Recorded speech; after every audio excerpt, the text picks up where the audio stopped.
Hey, Fort Wayne, welcome to another episode of Fort Wayne Footy. We've got an exciting show tonight, talking about some high school games that teams that we've been watching that have been really, really strong this season that have kind of had to adopt this bend but don't break mentality, as some of the teams that maybe were expected to really roll over, they didn't happen this week. But in the end, they're still winning. They refuse to break. That's a sign, I think, of a strong team, a tough team, and we'll get into that later in the show. We also have an update on the stadium build and season tickets at Fort Wayne FC Park from Justin Cohn. Will be on here a little bit later in the show.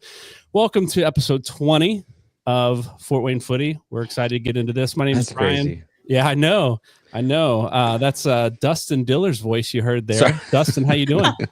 I'm good. I'm good. I'm glad. Man. Yeah, I'm glad to be back. I had whatever's been going around last week, so I decided to not expose you guys virtually to whatever was going on with me. So I'm glad to be back. I'm excited to catch up on what's been going on, and it's a good night.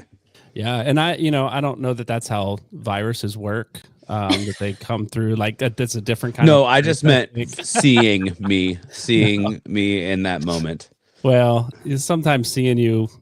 Anyway, I'll just leave that there. Anyway. Wow. Okay. Glad to have you back, Dustin. Yeah, I'm just so excited to be back. And Autumn Tomat, welcome back to the show. How are you? Hey, thanks, Brian. It's good to be here tonight. Yeah. Rocking your Fort Wayne Footy gear like I am here. Yeah. Always. I love it. I do have an update on some of that stuff, by the way, since I was going to give it later in the show, but the stuff is in. If you've ordered it and you've been waiting for it to ship, I think stuff is still being shipped. I was there the other day checking in on everything. If your stuff is not being shipped, it's still sitting in the store there. Feel free to stop by and pick that up. And a couple of the items that were misprinted, they are in the process of printing those. They may be done with that at this point. And so I stopped in to pick up someone else's order for them. And while I was there, they reprinted my shirt that was misprinted the first time. And nice. They did it for me on the spot, hot off the press, literally looks nice. And Fort Wayne is spelled correctly this time. Nice. So all good there.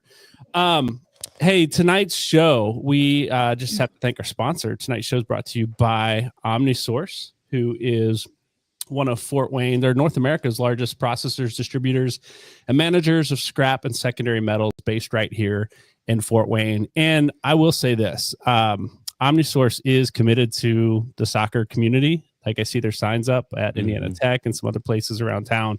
And so we just appreciate what they do in the soccer community and supporting us here at Fort Wayne Footy. If you're interested in sponsoring Fort Wayne Footy, we'd love to send you some information. We do have a sponsor kit for 2025 that we can get to you via social media, email, however you want to reach out to us. We'd love to get that to you. And currently, we have an announcement we want to make, but we're not going to spill all the beans just yet. We're currently looking for an event sponsor for an event that we do have coming up. I won't say what it is just yet, but we're looking for an event sponsor that will help us with some of the gear and things that we do need to make that happen. So, and we can put your name all over it. What are you guys? You're nodding and laughing. What do you? No, carry on. That's all right. I mean, do you know something I don't? Are we not doing this event, or?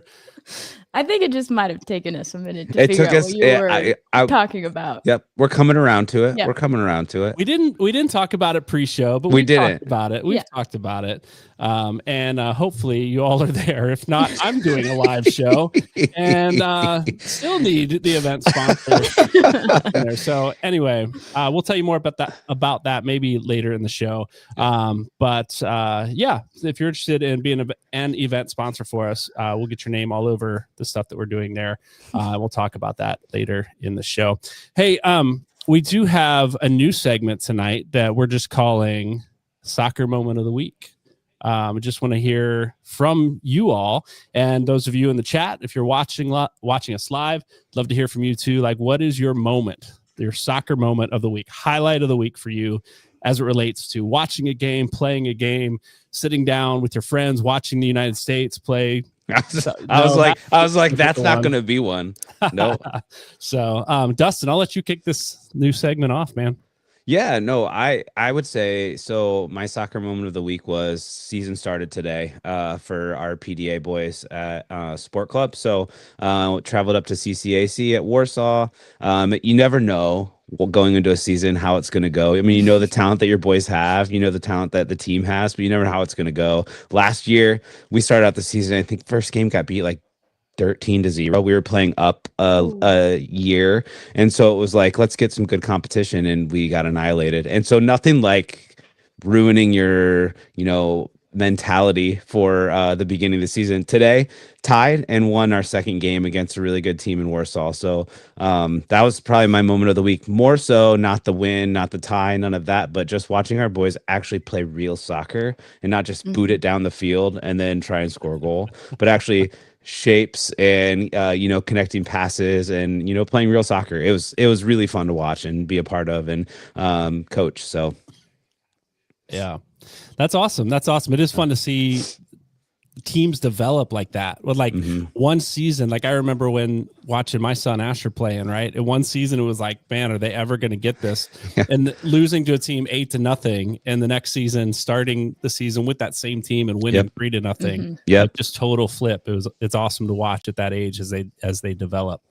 Yeah. Autumn, soccer moment of the week. I know you've had a bit of a rough one. Yeah, I would probably say I think just surviving against our game this week. We had 3 injuries this week, 2 last week. And it was in the first half where 2 of my girls went down, and it was that moment where I had to make the decision to play down, obviously. And then a few minutes into the second half, another girl went out. And so between that and other injuries from last week, we were down to 8 girls on the field. And I just had to make the tough decision to be like, yeah, we gotta call it quits. But I think to turn that into a positive, I'm really impressed with, we played at least a solid 20-25 minutes on the field in the second half down. And coming off the field after making that tough decision, I think I was just proud of the team for finding that resiliency and the grit to keep going, even though we had a lot of injuries, one of them having to deal with a head, and then a few minutes later, our goalkeeper being taken out with a head injury that was pretty serious. And so for them with girls, it's a different mindset of like, what's happening to our team? Are they going to be okay? And they found it in themselves to keep going and to keep fighting until we made the call. So from that perspective, I'm excited, or I was happy with seeing that. But yeah, that's wild. That can be rough. Yeah, for sure. I remember playing games my senior year of high school with 7 and 8 players. But that's not because of injury. It's because guys were done. They were like, I'm out. I'm 18. I'm not playing in college. I'm done playing. So injuries are a different story. So hope your team heals up, Autumn. Yeah, hope things get better this week for you. I know some of them have some doctor's appointments and things. I hope those all are positive. Fingers crossed. Fingers crossed. We got a couple in the chat here I want to get to. First of all, Christina says, event? Who said anything about an event? We did, and we'll tell you more about it later. And by we mean Brian did. Yeah. Brian did, because apparently my team doesn't know anything about it. And Autumn has the giggles tonight, Dwayne. I do. How about this, Dwayne? We saw you as a get to know our fans post on Fort Wayne FC's social media, which is pretty cool. So shout out to you for your drive. It sounds like you got an hour drive over to Fort Wayne games every time you come. So we have a soccer moment of the week from Christina, the beautiful, albeit unfortunate, heel flip goal by Dongjong Lee. That's how I'm going to pronounce it, Christina. I think that's right. Dongjong Lee. That's better than I would have said, Brian. So absolutely. Hey, just for kicks, what would you have said? Well, now I can't unhear what you said. So so, I would have just been like by Lee. That's what I would have said. Yeah. Safe. Lee, Safe. Yeah. You're smarter than I am. I at least went for it. I butchered a name on another show that I do and took a lot of flack for it last week. So You know what? Pronouncing names can be difficult. It can be hard. Anyway, hey, my soccer moment of the week. I'm actually going to go back a week because I had to apologize to a player for not mentioning him. We talked about the Homestead Southside game at length last week with the 12 yellow cards that were thrown around, and everybody, half of each team got one, and it was a colorful game, in that sense. There were a couple reds because of that. We talked a lot about Southside's goalkeeper Raul, who played so well that game. Jack Zeiger, Homestead's goalkeeper, played out of his mind as well. I think he had 14 saves in that game. It was actually man of the match performance on Summit City Sports. They were broadcasting the game. They named him man of the match. And I failed to say anything about my keeper. I was like, what kind of coach does that, Brian? Right. And so shout out to Jack Zeiger. That was my moment of last week. And also for Jude Ruamba, who came in later. And Jack got hurt in the last minute and 33 seconds of the game. I think he got taken out, got hit by a player, slammed into the post. It wasn't a dirty play. It was just a bang bang play. He got spun around. He had bruises on his legs from other things already, and so he hit the post and he came out. Jude comes in a minute and a half, had to make 2 saves to keep Homestead on top. So goalkeeper play last week against Southside was pretty phenomenal. And so got a shout out to my boys at Homestead that I get to train and work with each and every week. So that's my soccer moment of the week. We have, I think the announcer called him Zach Jiger. I don't, like we were saying, name. I was going to say, we were saying like pronouncing names is difficult, but let me tell you, I have heard worse pronunciations of names this season watching broadcasts and actually being in the stadium that are like not that's not what Dong Jong Lee. Like Lee. You forgot the easy part. I was like because I was trying to make sure I was saying the first part right, but no, like I mean, like come on, Jack Zeiger. It's not hard. That's not Dong Jong Lee. So like I get it, but it's like come on, like let's do it. Let's do it a little bit better than Zach Jiger. Yeah. It's almost like, I sit on the sideline, right? And when my son's announced Biedenbach, they always have a different pronunciation of that. Well, yeah. Even at home games, pronounced differently each and every week. And Ruamba, our keeper, Jude, always pronounced differently every week. It's just kind of comical. And then you go to away games and they've never heard those names, and it's always even funnier at that point. But that's the nature of it. Being an announcer is hard work. It is. Doing a podcast and saying names is hard work. But you killed it today, Brian. You killed it today already. So yeah. I hope so. I mean, I hope that's how he pronounces his name. We're just going to roll with it. Yep. Hey, we want to bring on Justin Cohn here from Fort Wayne FC, the communications director, who's been listening to us backstage and probably has better pronunciations of some names for us. Justin, how you doing tonight, man? I tell you, as you know, I used to do a hockey podcast. Yeah. And one of my co-hosts, let's just say he wasn't invested enough in how to pronounce the players from around the hockey league who were from around the world. And it was always like a mad scramble right before we went on air. He'd be going through all my notes like, well, how do you say this guy's name? How do you say his name? It was just, so you're giving me flashbacks. Yeah. Well, hey, there was a game I was at the other night and the announcer paused for about 30 seconds before he said about half the team's names. And he was trying so hard to not butcher them. And I think he probably still did, but it was a noticeable, he hasn't looked at this. He hasn't asked a pronunciation yet.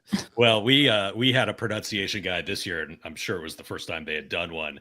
And I'll get in trouble for this, but the person who really helped me with it was Luca Mata. And Luca's from Brazil. And so what we learned a few matches into the season was that some of the Spanish pronunciations weren't exactly correct. And it was because Luca, I think, was going with Like his Ah. Brazilian Oh. Spanish. So yeah, we had to adapt on the fly a little bit. So I had to take the hit on a few with those. So it was right in part of the world, at least. Oh yeah, I'll defend them 100%. They were all absolutely accurate, just not accurate in Brazil. If you speak Yeah. English in Brazil. It's- No, I think some of the Spanish names, they're pronounced differently in Argentina than they are in Spain too. And so the double L, I'm learning, is pronounced differently in different parts of the world as well. So we got a comment here from Christina. Yeah. Justin, Yeah, that's Bash. He's giving me Ted Lasso vibes over here. I love it. 100%. It's Justin, always we got to exciting. get you the jacket. It's exciting for me that this mustache is being introduced to a new world, because this mustache is not new. Like it's a character of its own. But to your Ted Lasso, my daughter actually bought me a Believe sign for my desk at the offices because it fits.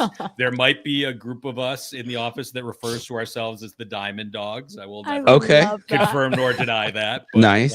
Yes, it is required programming where we work. I thought you were going to say that you have the jacket. I know. I got really excited. Yeah. I'm still trying to build up the appropriate comms director in the soccer world wardrobe. So when we get into the new stadium, I'm going to up my game there. Okay. We'll hold you to that. There we go. We were watching Ted Lasso again through as a family, and watched the episode where Nathan tried to start the Love Hounds with the new instead of the Diamond Dogs, and it didn't fly. So anyway, moving on. You mentioned the new stadium. We want to get to talk of that here in just a moment, because it's been exciting watching that go up. Before we get to that, though, last time you were here, we were talking about the start of season ticket sales and deposits being out there. How's all that going?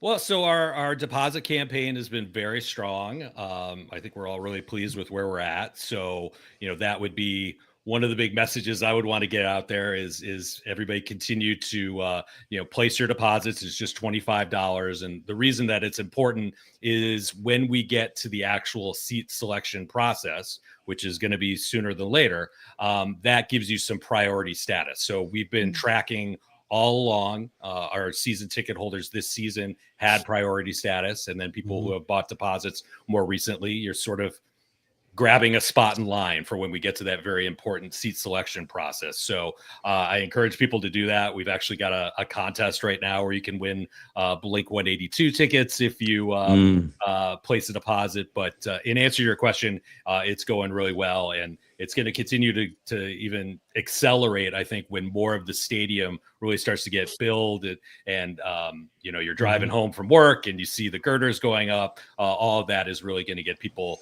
thinking forward to 2026 and when our season's going to begin.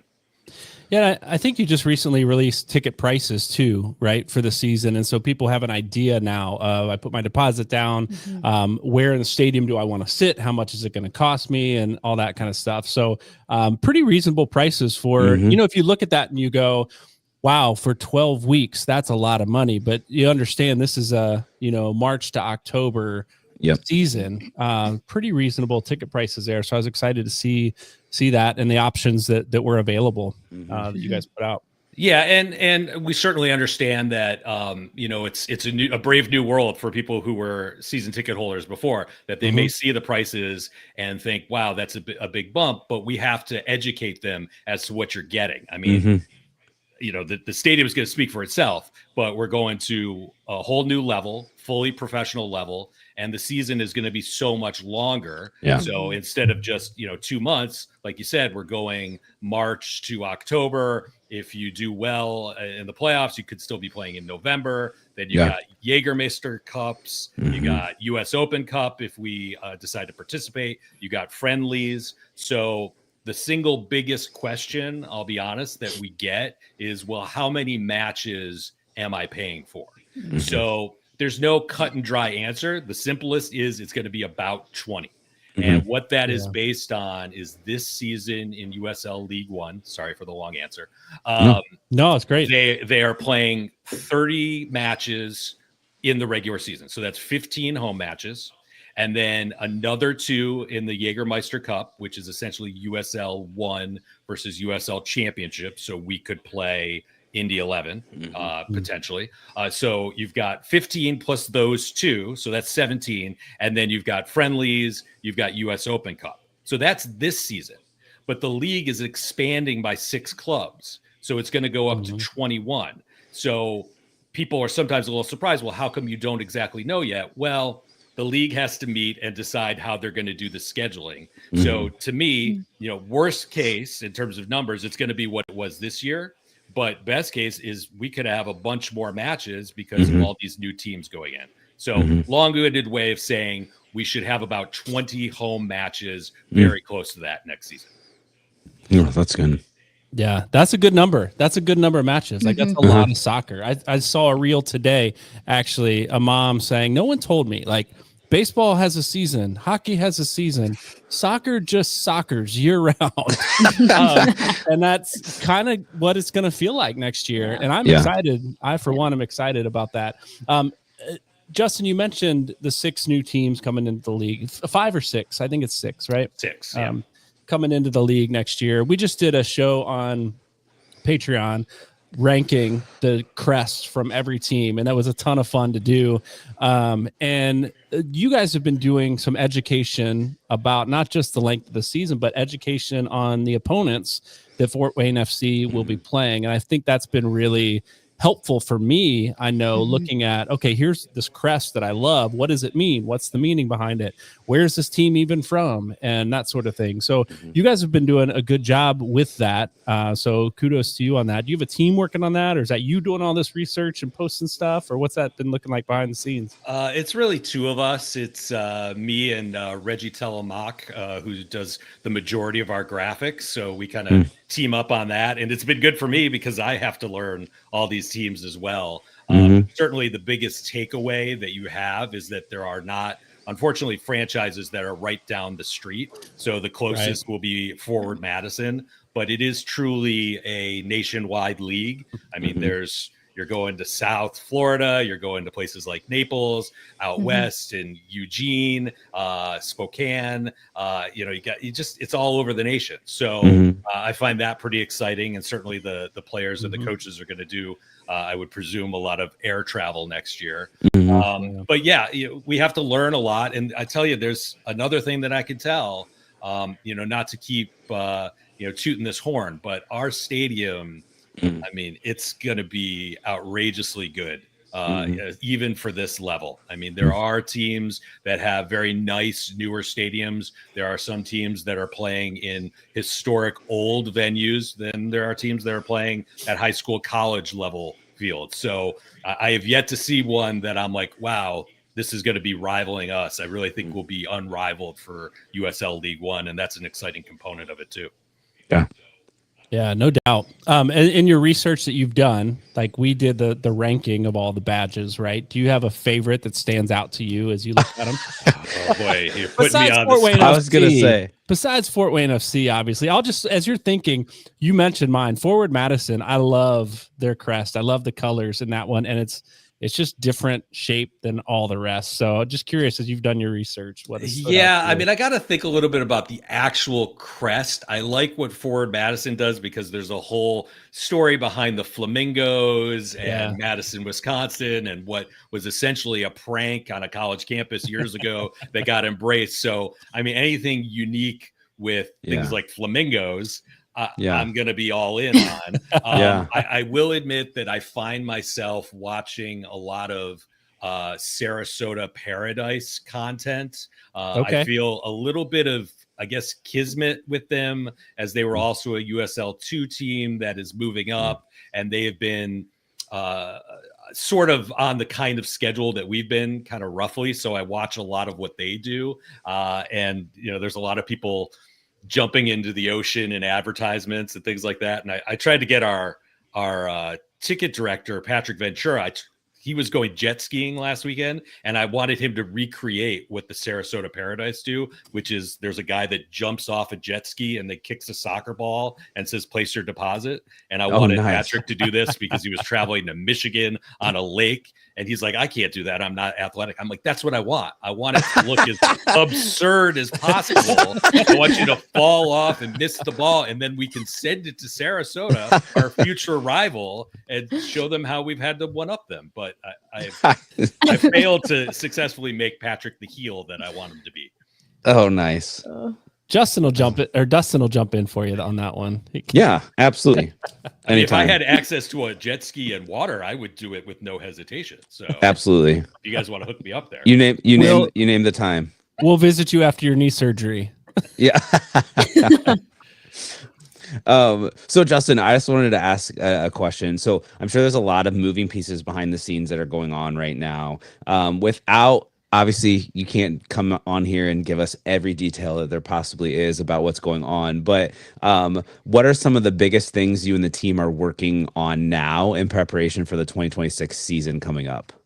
Well, it's important to remember that, we're not just dealing with getting the club ready for next season, but also building a stadium. And there's sort of two different worlds there. So everything from setting up a website for one and the other, and doing marketing for one versus the other. So there's a lot going on there.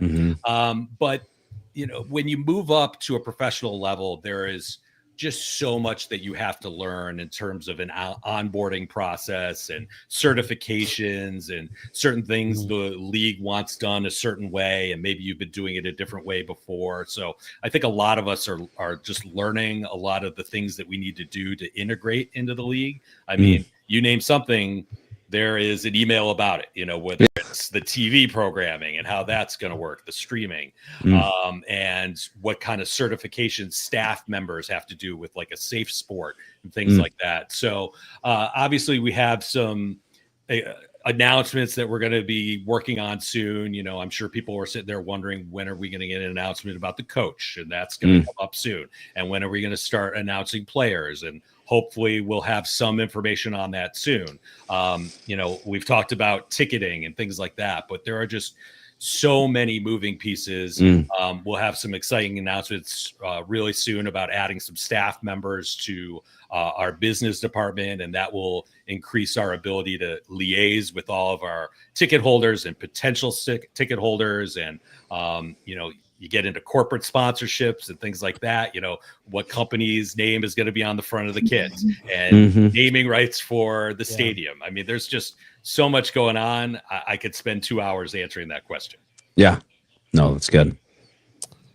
Yeah, I think you just answered Autumn's question, I think, about the player signings and all that. I know you guys are working on things like that. That's pretty exciting as well. I'm curious, I haven't followed USL 1 closely in a while.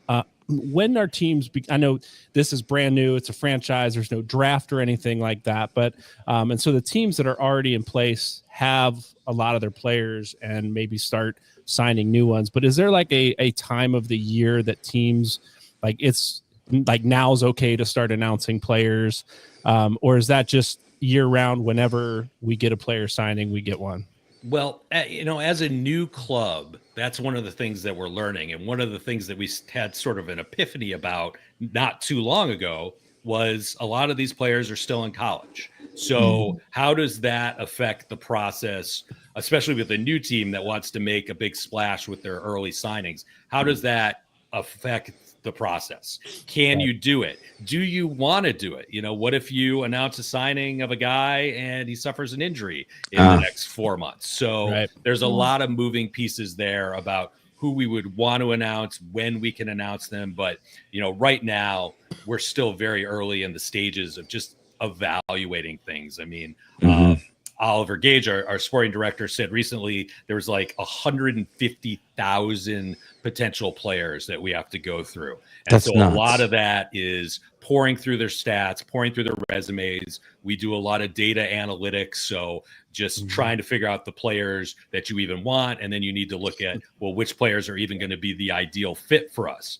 Because Oliver has said, essentially, we want to find players who are going to fit our tactics, not the other way around. We're not just going to go get the most talented players. They have to fit our tactics, but they also have to fit our culture. We have a very specific thing that we're trying to build and have the right people, and they fit into the framework of what Fort Wayne sports is and where we want to be. So that's a lot of names to go through and find those guys. The good news is Oliver comes from the USL championship level.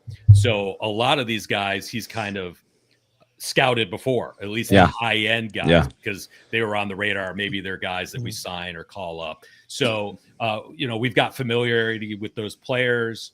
I'm sure people are wondering, are we going to bring back any players from last year? And I think we've been pretty candid that last season was very much an evaluation process. So I would expect some familiar faces to be back, but you still have to continue to scout them and what they're doing this year, and do they still fit in positionally. So just a lot of moving parts, even when it's just roster building. But I would think, the first really big when it comes to on the field stuff that we'll announce will be the coach, and then everything will fall in line after that. Yeah. Well, if it makes you, like, if it decreases the number of people you need to look through, Brian and I will 100% take our names out of that list of pool. So I know, sorry. I know, Autumn, you were really looking forward to it, but two less, it seems like it'd be a little bit more manageable.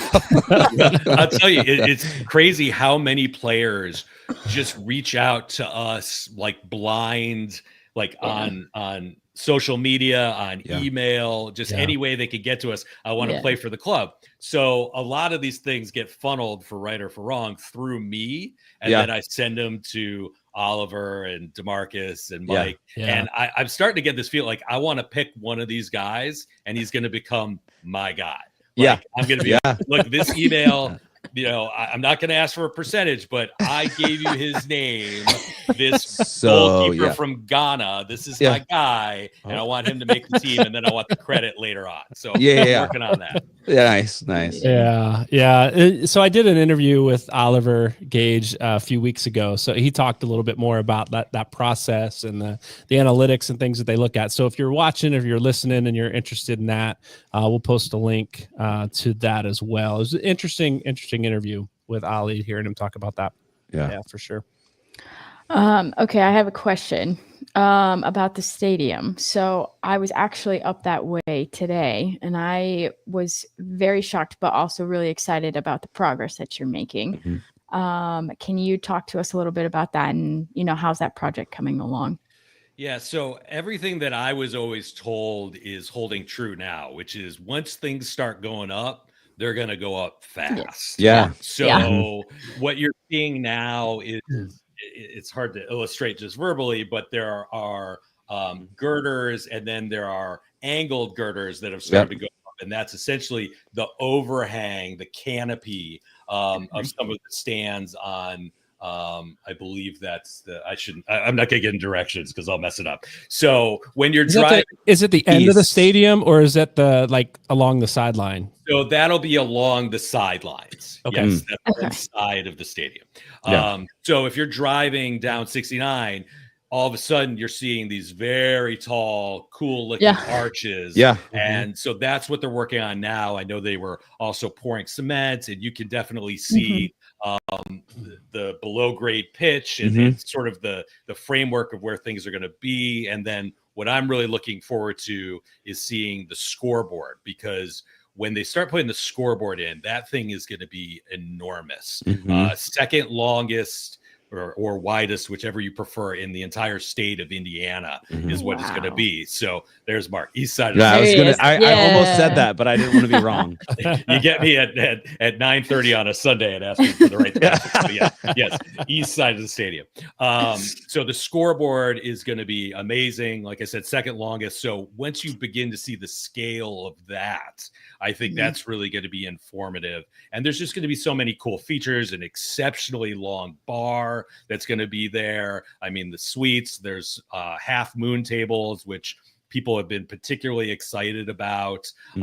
So, I mentioned pretty soon we're going to get to that seat selection process, and that's going to be really important. I mean, I already have a bit of a gauge myself. I should say we're certain areas that people have honed in on that they really want. And it's not just the supporter section. I mean, there are going to be great sight lines from anywhere you are in the stadium. To kind of tag on to that, as you're looking at that, what is what kind of food are we looking at for next year in the stadium?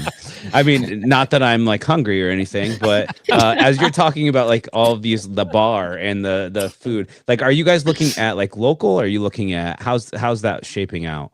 I wish I could give you informed answers on that, but I do know that Mark and Scott Sproat are still very hard at work on where we are with the food and what direction that's going to go. So I wish I could give you a better answer, but I know that they are looking for high-end, excellent quality food. I mean, they're not going to skimp on it. You're going to have a lot of options, and you're going to have very good options. I do know that. You won't go hungry, Dustin. Don't worry. Okay, good.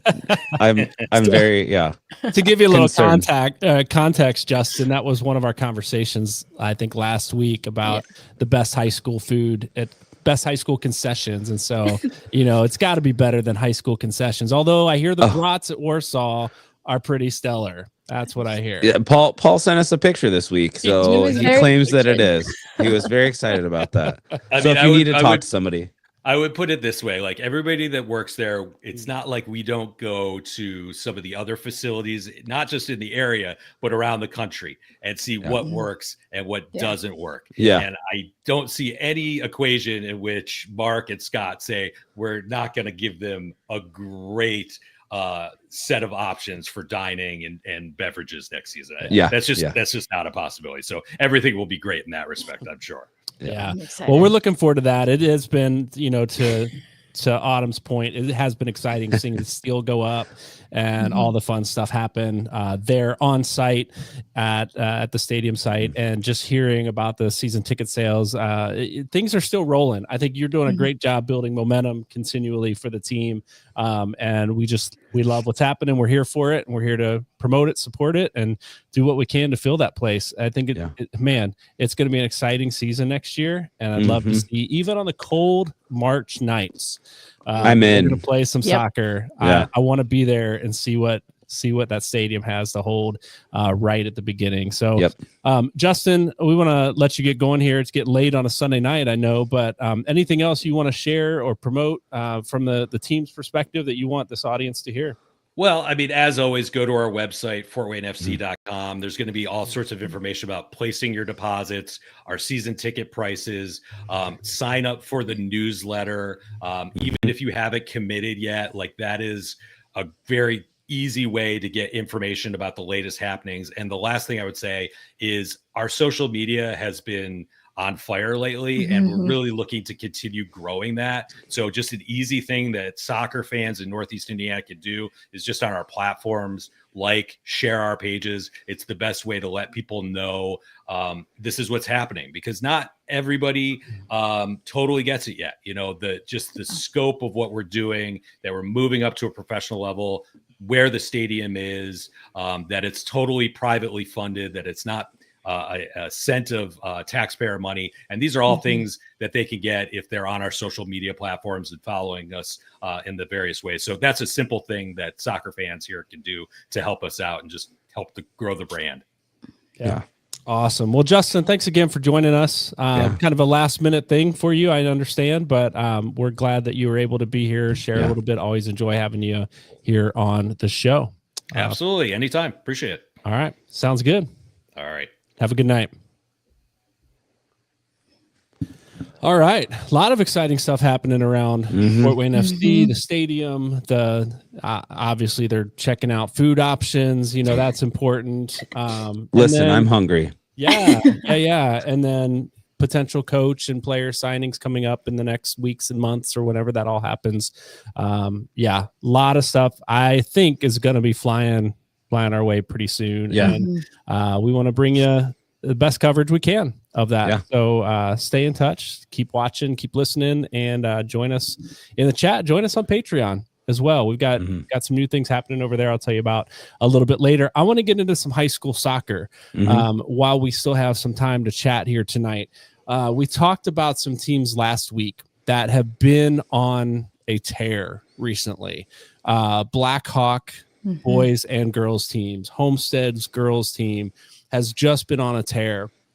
A couple of them ran into just some roadblocks this week, not losses, but things that slowed them down a little bit. And I think just for the sake of kind of the story in all of this, right? We're in the part of a season, right, where it's pretty grueling. Like you got games on Wednesday, sometimes Friday night, sometimes so some teams are playing 4 games a week at this point. And you get to a point where your body just can't do the things it did in the first part of the week as it does later in the week. And you go, we could be crushing this team or whatever, right? And your body just doesn't do what it should. Autumn, I know you've played probably most recently than Dustin and I, obviously. Yes. Despite Fort Wayne FC looking at us as potential players for them. Right. Can you speak to that as a player playing 3 and 4 games a week? Did you think about it when you were in high school? Did you think about it when you were in college? When you're on the field, like the fatigue that you're feeling, the games you get into that, man, we should be doing better than this. What's going on? Yeah, I think, I mean, in high school, no, didn't even think about it. Didn't think twice about it. But I think I noticed it in high school or college, excuse me. But not until like senior year where you know, as a goalkeeper, especially when you're tossing your body out there for a 3-week, 4-week preseason, and then you're getting into like the preseason games, and then you hit conference play and it's like back to back. And I think if I remember right, I mean, we're talking like 6 years ago now. I remember at one point going, yeah, I could have made that save in the beginning of the week, but when it's a Saturday night game and you've had so many practices and, you know, 2 games a week, or, you know, it's like, wow, yeah, that catches up to you.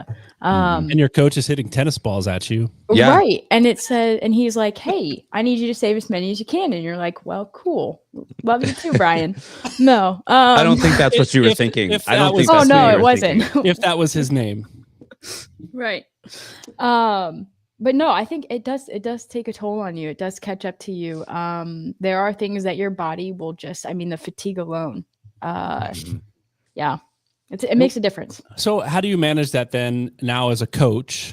Because you've coached at the college level, you're coaching at the high school level now, knowing that fatigue is a real thing, whether players think about it or not. How do you manage that through the length of a season that maybe college, you're not playing 3 games a week, but high school, you're doing that quite often. How do you manage that as a coach? It's a great question. I actually had to do this. You know, we started out with 3 to 4 games our season this fall with that. And by the second week, I think we had 3 games in a week plus a tournament on a Saturday. And by Monday, you know, we had 3 games coming up that week. And so on Monday, I was like, we got to have a recovery practice. And so as much as I wanted to include the ball work in the drills, it was, you know, and with limited numbers, right? I had to make that call of, okay, we got to do a recovery. So what that looks like is spending time with foam rollers, right? Spending time getting that lactic acid out of your muscles as much as possible in the hour and a half that you have with these girls, and kind of just taking time for that recovery, right? And then hopefully you can get back up to speed to play 3 more games that week. Yeah. But I think it's important to build that recovery time. Otherwise, you're just going to look at, if you can, right? There's some times where you just can't afford to do that. But that's when you force it, I think, as a coach, to say, hey, in order to avoid injuries, I need you to do X, Y, and Z in your downtime. So we can keep going. Yeah. Is this the type, like the part of the season where depth as a team comes to the forefront? Is that so? This is, that's what I was wondering. I mean, is this where your subs, those guys that are not necessarily always the starters, or the girls, you know what I mean? That's when that becomes a huge priority. Yes, 100%. Yeah, and I think the teams that do have the depth, I think, can see that. But I also think the teams that don't have the depth are seeing that right now, and I think that's coming into play. But I think from a player standpoint, if you are maybe not a starter, but you come fresh off the bench, this is your time to shine, right? Yeah. I mean, you should bring your best 24/7. I'm not saying you shouldn't, but this is the time of season where you can really kind of come out and show your coaches what you have to offer. Yeah. So. Yeah, especially when your starters maybe are down a little bit. Not that they're still not great players, but like they're not hitting that pass that they normally hit. So you come in and you can do that. You've been watching. This is a thing. Maybe this is a conversation for another show. Like, this is a thing that I tell players that are sitting on the bench all the time. Like, watch the game, right? Watch what's working, watch what's not working. So when you get your opportunity, you don't have to play like so-and-so plays. You don't have to pass the ball like so-and-so passes the ball because it's not working tonight. Right? What is open? And so, I talk to my goalkeepers about, tell me about the striker. What are you seeing about the other team's striker, their wingers? What's their dominant foot? Where do you want your defenders pushing them when they come out there? Who knows when you get an opportunity to go in? Like, last week, Jack got hurt at the last few minutes of the game, and Jude had to go back in. Jude's typically our starter. But was he watching the game, or was he just sitting back and going, "Oh, Jack's got this, whatever"? No, he's locked in. He's watching, seeing what's happening, and had to make some big saves at the end. So I do think it's important for players that aren't getting all the time to sit there and to pay attention, because when your time does come, are you going to step up and just play the same way everybody else plays and run into the same traps, or are you going to step up and do something new and different and creative because you know what's going to work? You've watched a game for 30 minutes or 40 minutes so far. You know where you can get in and where you can't.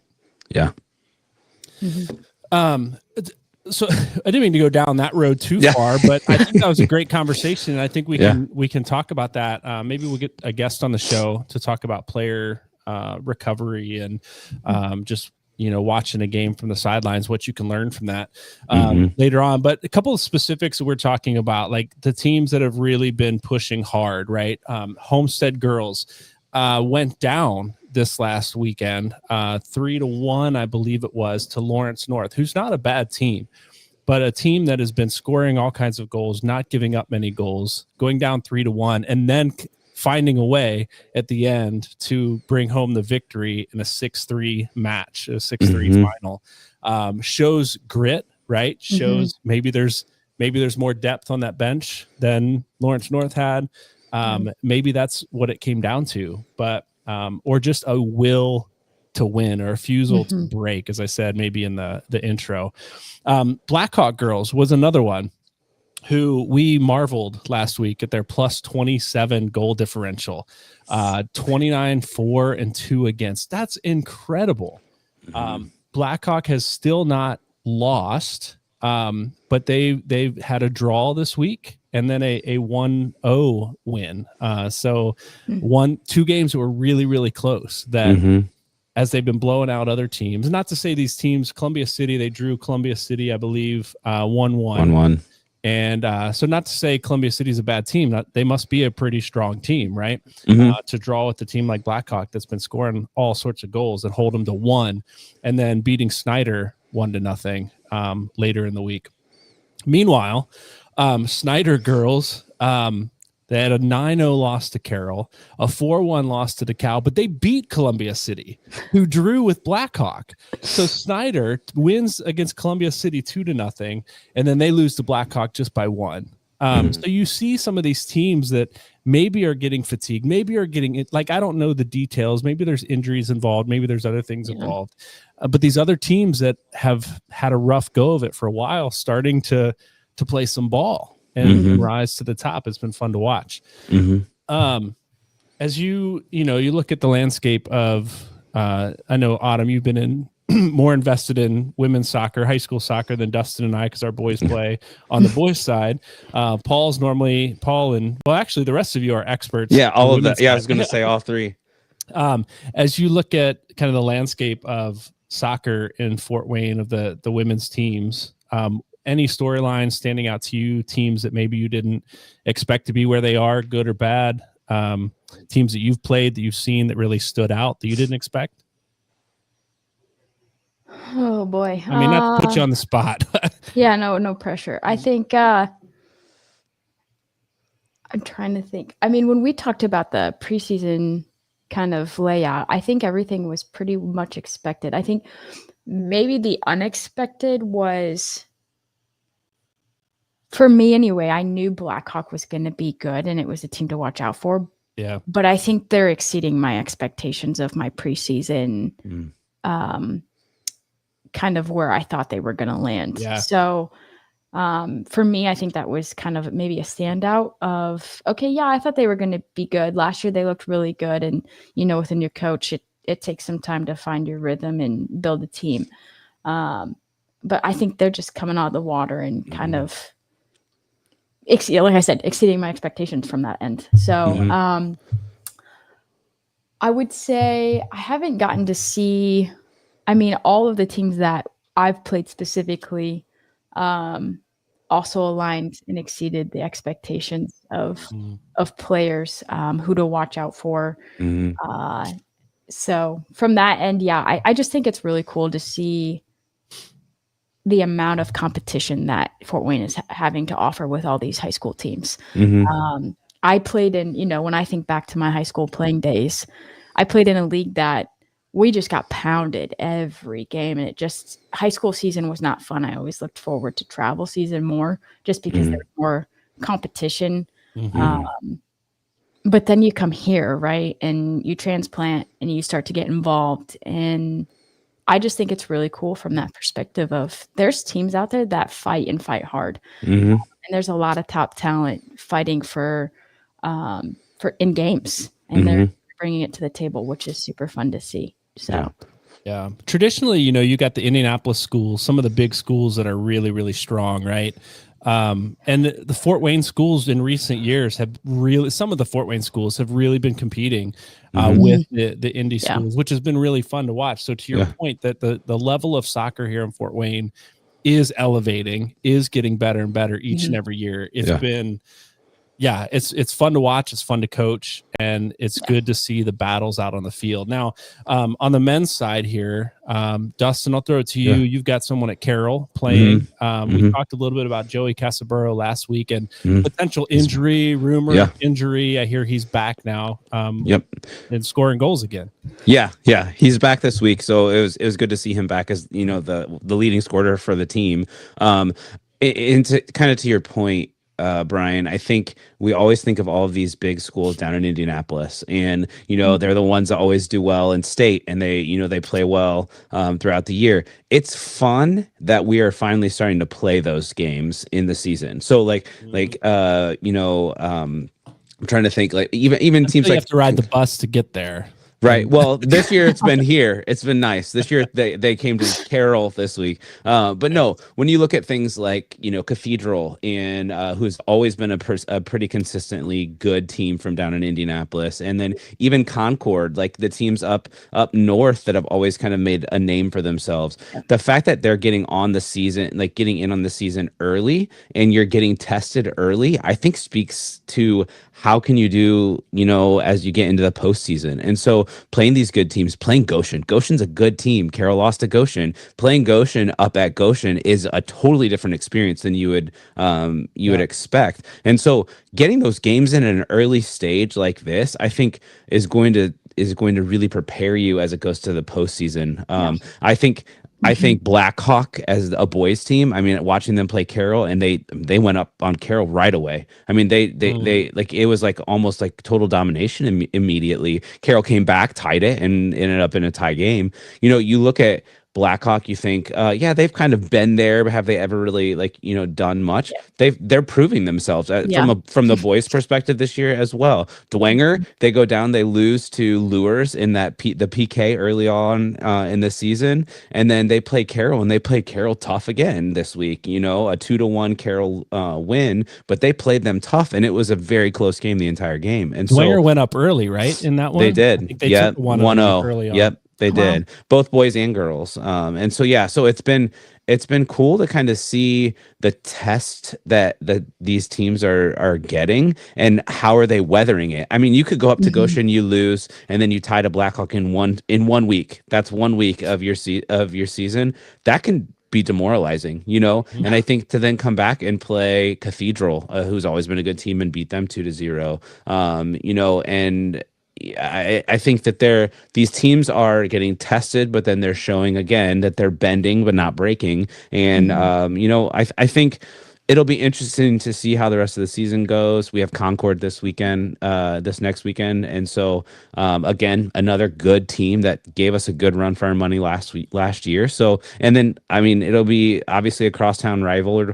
Carroll and Homestead will be an interesting thing to see as well. So, Brian and I will both be there, and so come out and watch that game. Yeah, We'd love to see you. We'd love to see you there. We unfortunately, I have not been able to get out to as many high school games as I would like to. As a coach, it's hard, right? Yeah. And as a parent, it's hard because you're there watching your own kids. But if you're looking for good games to go to, we've got some good ones coming up. And that one we just talked about, Homestead and Carroll. It's always a good one. It always is, a good match. You mentioned Concord, and I know they're a little bit outside of our territory here that we normally talk about, but we started with Penn. Homestead started with Penn. Yep.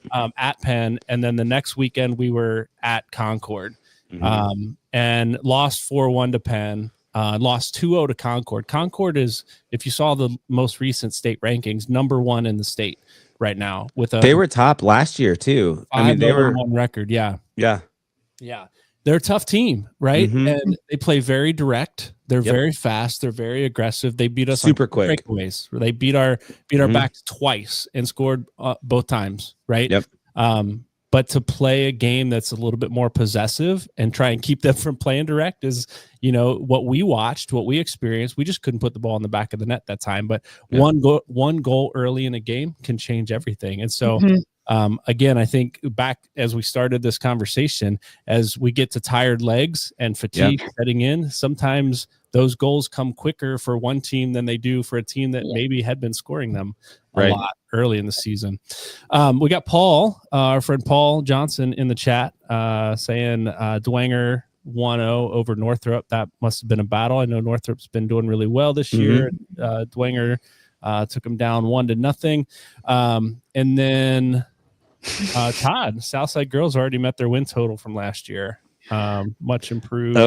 That's like that's like rubbing salt in the wound. It is maybe a little bit. No. I will agree with Todd on this one. If I'm putting my own team aside, I was impressed. I mean, last year we won by a landslide, and this year I wish we would have had a full and healthy squad.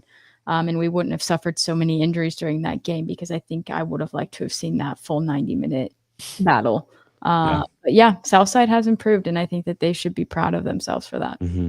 Yeah, no doubt. Boys side too. But we talked about them at length last week. I don't need to say too much more, but they're surprising people this year. I think coming out fast and quick as they are and aggressive as they are, I think they're surprising people.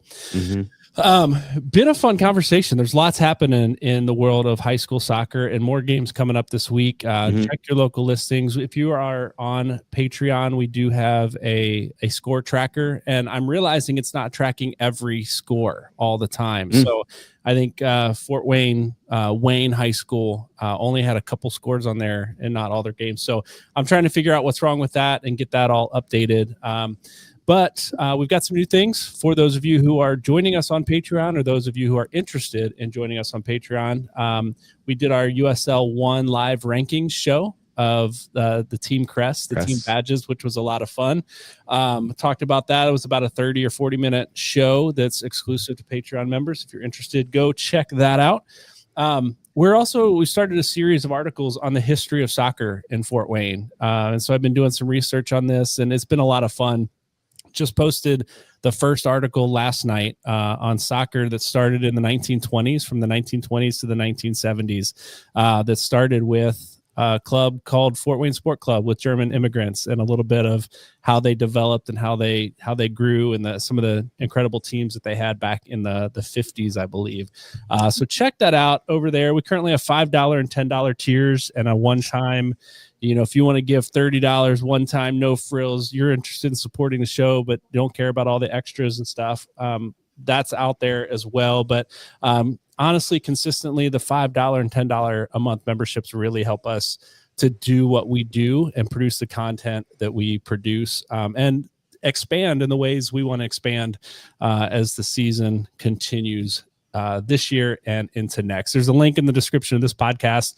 If you're interested, click that, choose your tier, and we'll see you on the other side. We do want to thank our Patreon members, Christina Copeland and Ryan Smeltzer, for your support here in Patreon.